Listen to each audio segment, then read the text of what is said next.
கோடை விடுமுறை 1 மாதமாக தலைமைச் செயலகத்தில் ஒத்துக்கொண்டார்கள். ஆனால் இதுவரையிலும் அவர்கள் 15 நாட்களுக்கு மட்டும் கொடுத்துள்ளார்கள்.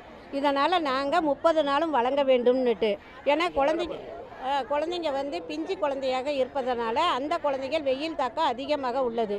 அதே மாதிரி 93 பதவி பிரமாணங்கும் போது அவங்களுக்கு 2 ஆண்டு 3 ஆண்டு பதவி பிரமாணத்தை ஆசையை காட்டிவிட்டு, ஆனால் பதவி உயர்வை வந்து என்ன பண்ணிட்டாங்கன்னா 3 ஆண்டு கழித்து கொடுக்குறாங்க. 3 வருஷத்துக்கு முன்னாண்டேயே யார் யார் எலிஜிபிள்னு சொல்லி கேட்டு வாங்குறது 1 வருஷம், அதுக்கப்புறம் பேனல் அனுப்புறது 6 மாதம், அதுக்கப்புறம் லிஸ்ட் அனுப்புறது முழுமையாக அனுப்புறதில்ல.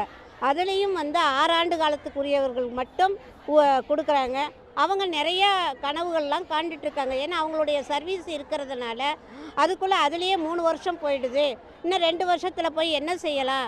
அவங்களுடைய எதிர்பார்ப்பு மேற்பார்வையாளராக போகணும். அவங்களுடைய இத்தனை ஆண்டு காலமாக பணி செய்துவிட்டு நாம் நல்ல பதவிக்கு போகணும்னு ஆசைப்படுறாங்க. அந்த ஆசையை நிறைவேற்றி தராமல் குறுகிய காலத்தில் 1 ஆண்டு இருக்கும்போதெல்லாம் அனுப்பும்போது மக்கள் வந்து அங்கன்வாடி பணியாளர்கள் மிகவும் வருத்தத்துக்குரியதாக இருக்காங்க. அதேமாரி பென்ஷன், எங்களுக்கு குறைஞ்சபட்ச பென்ஷன் வந்து 2000 ரூபாய் கொடுக்குறாங்க. இன்றைக்கி ஓஏபிங்களுக்கு அதிகமாக இருக்குது. அதேமாரி இவங்க பென்ஷன் மக்கள் உரிமை தொகையில் வாங்குறவங்க வீட்டில் இருக்கிறவங்களுக்கெல்லாம் கூட பென்ஷன் அதிகமாக இருக்குது. ஆனால் நாங்கள் இத்தனை வருஷம் சர்வீஸ் செஞ்சுட்டு 35 ஆண்டு காலமாக சர்வீஸ் செய்துவிட்டு இனி 2000 வாங்குவது எங்களுக்கு மனதிற்கு மிகவும் வேதனையாக இருக்குது. குறைஞ்சபட்ச ஓய்வூதியம் 9000 வழங்க வேண்டும் என்று இந்த அரசாங்கத்திடம் நாங்கள் கேட்டுட்ருக்குறோம். தொடர் போராட்டம் எங்களுக்கு இந்த ஜிஓவை ரத்து செய்துவிட்டு உடனடியாக 30 நாட்களுக்கு வழங்கிவிட்டால் உடனடியாக எங்கள் காத்திருப்பு போராட்டத்தை ரத்து செய்வோம் என்பதை இந்த நேரத்தில் நாங்கள் வலியுறுத்தி கொள்கிறோம். மனோன்மணி, காலி பணியிடங்கும்போது இப்போ சேலம் மாவட்டத்தில் எடுத்துகிட்டால் 1400 இருக்குது. ஆனால் அவங்க கொடுத்துருக்கிறது 400 மட்டும் கொடுக்குறாங்க. அப்போ 1000 பேர் என்ன செய்வாங்க?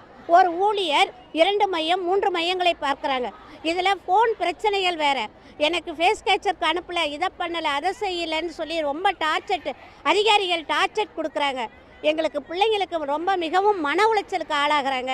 குழந்தைங்களை பார்ப்பாங்களா, மையத்தை பார்ப்பாங்களா, சமைப்பாங்களா, எந்த வேலையை செய்வாங்க? ஆனால் எல்லாருக்கும் முழுமையாக காலி பணியிடத்தை நிரப்ப வேண்டும் என்று இந்த நேரத்தில் நாங்கள் காத்திருப்பு போராட்டத்தில் வலியுறுத்தி கொள்கிறோம் என்பதை தாழ்மையுடன் தெரிவித்துக் கொள்கிறோம்.